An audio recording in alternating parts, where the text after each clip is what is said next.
bientôt le moment de manger, eh bien, une présentation pour vous expliquer ce que vous aurez le droit de manger en sortant de cette conférence et ce qui sera plutôt déconseillé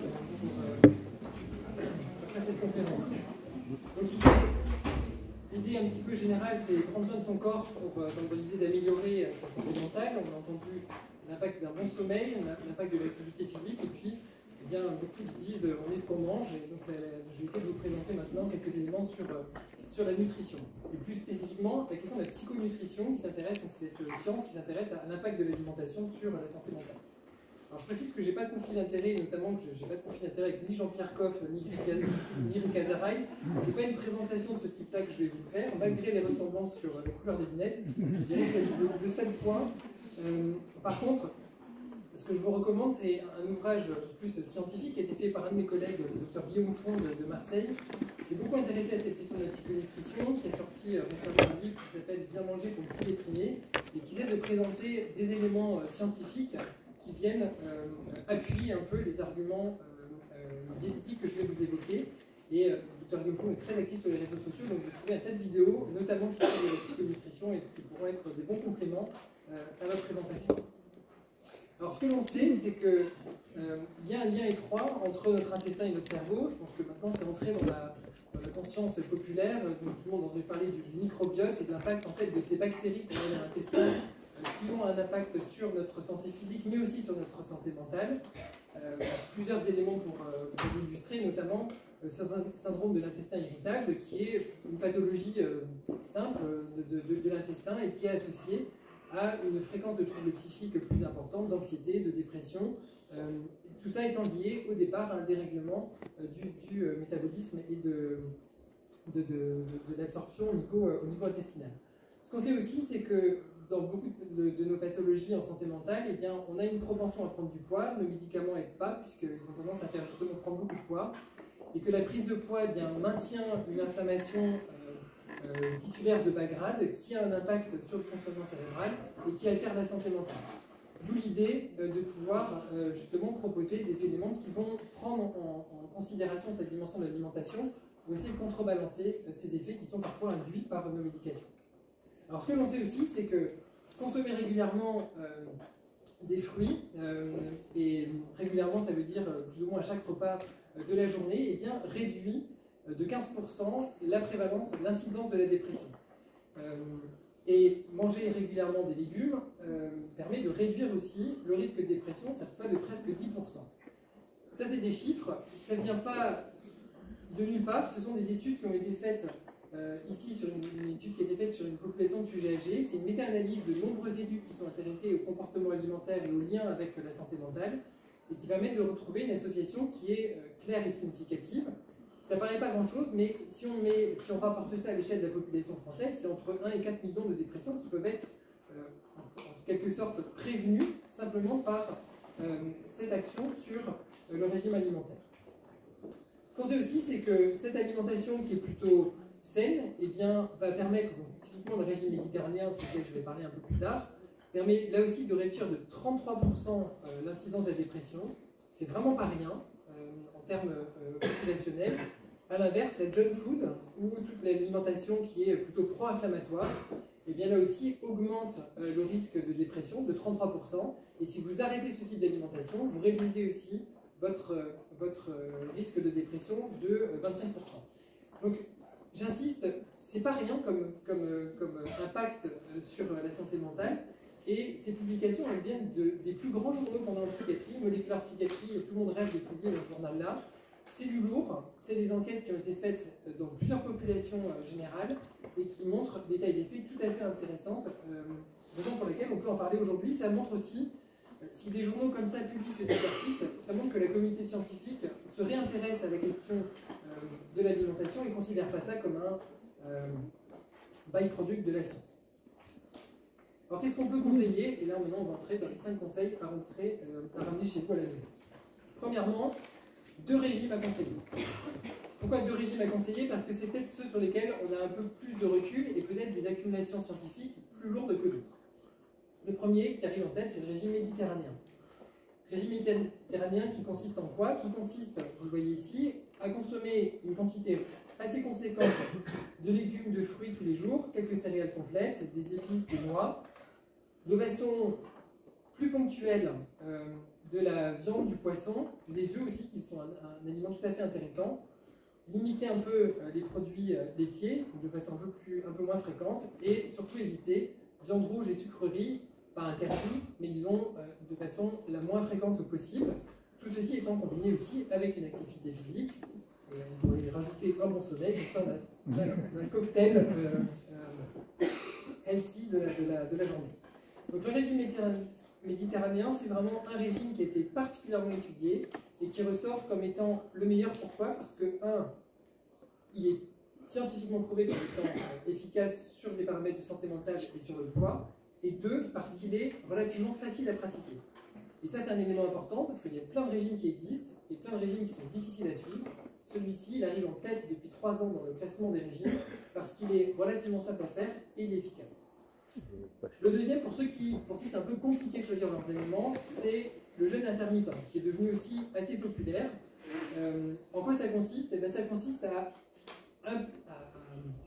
donner l'habitude à notre corps de respecter des périodes de jeûne de au moins 16 heures. Pour ceux pour qui c'est trop dur 16 heures, ça peut être 12 heures, et c'est déjà pas mal. On va dire entre 12 et 16 heures. L'objectif, c'est quoi? C'est d'éviter surtout le grignotage, les prises alimentaires qui sont en dehors des repas, et puis de permettre que notre corps réduise un petit peu ses apports. En réalité, beaucoup s'interrogent sur la raison pour laquelle ce régime est efficace.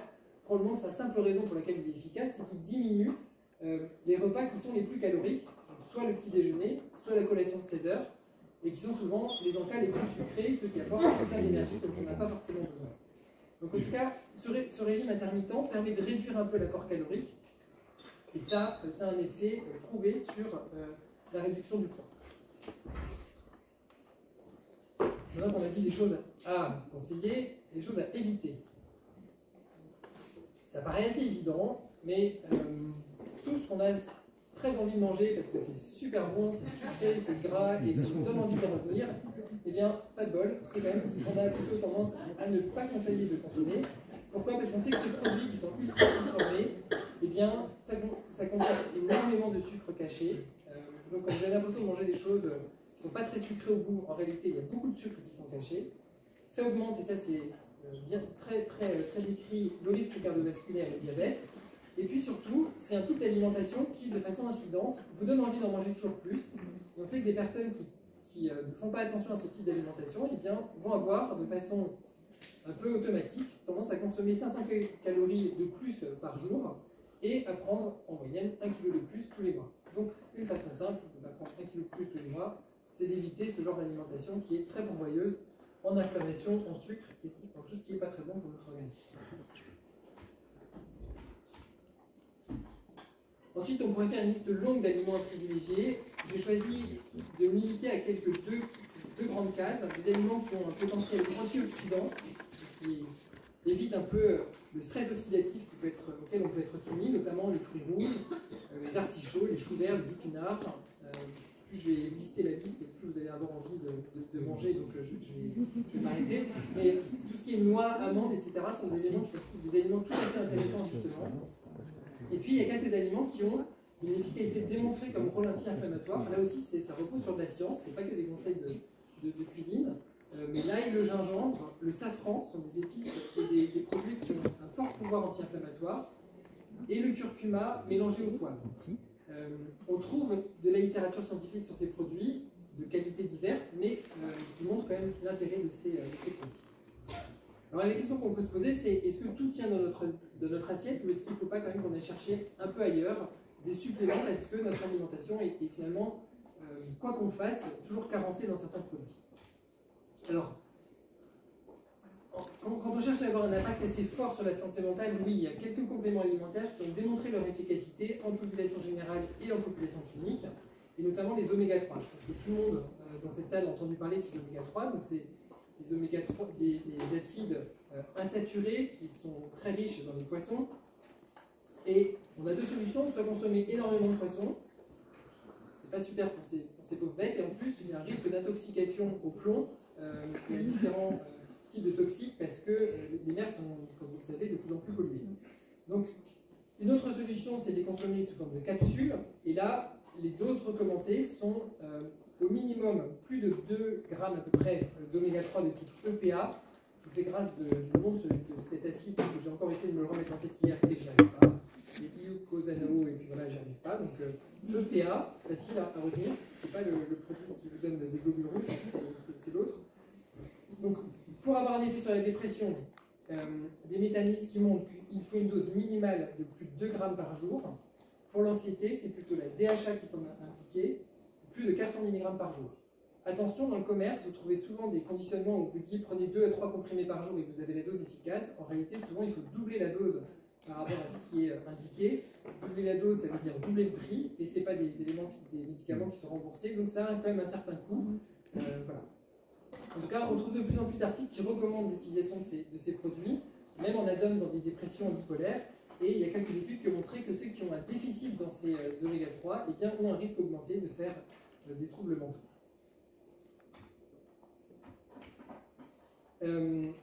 La vitamine B9 également, un complément alimentaire qui peut être recommandé, notamment le méthylfolate à une dose minimale de 15 mg par jour, parce qu'on sait que c'est impliqué dans la modulation de différents neuromédiateurs qui sont impliqués dans la santé mentale, sérotonine, dopamine, comme vous les avez entendus.